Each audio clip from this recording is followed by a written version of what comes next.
নমস্কার বন্ধুরা, আজকে তোমাদের সাথে আমাদের প্রথম জামাই ষষ্ঠীর একটা ছোট্ট মিনি ব্লগ শেয়ার করছি।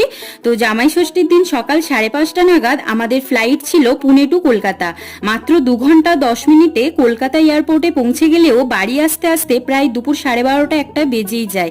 প্রত্যেক বছরই জ্যৈষ্ঠ মাসের আম কাঁঠাল পাকা পচা গরমে ঘামতে ঘামতে ষষ্ঠী রিচুয়ালস পালন করার মজাটা কিন্তু বাঙালিদের কাছে একটা ইমোশনই বলা যায়। তাছাড়া বছরে যেহেতু এটা একবারই হয়, সেই জন্যই কিন্তু এটা জামাইদের কাছে একটু বেশি স্পেশাল। তবে আমরা কিন্তু সেই টিপিক্যাল বাঙালিদের মতো শাড়ি পাঞ্জাবি পরে হাতে মিষ্টির হাঁড়ি নিয়ে রেডি হতে পারিনি, কারণ এতটা জার্নিতে আর এনার্জি ছিল না।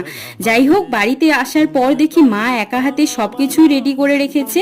আর এই যে আমাদের ষষ্ঠী পর্ব শুরুও হয়ে গেছে। ষষ্ঠী শেষ হওয়ার পরেই ছিল ভুরিভোজের বিভিন্ন পদ, তবে সেটা আর ক্যামেরাবন্দি করে ওঠা হয়নি। তো এই ছিল আমাদের জামাই ষষ্ঠীর ছোট্ট মিনি ব্লগ। কেমন লাগলো অবশ্যই জানিও।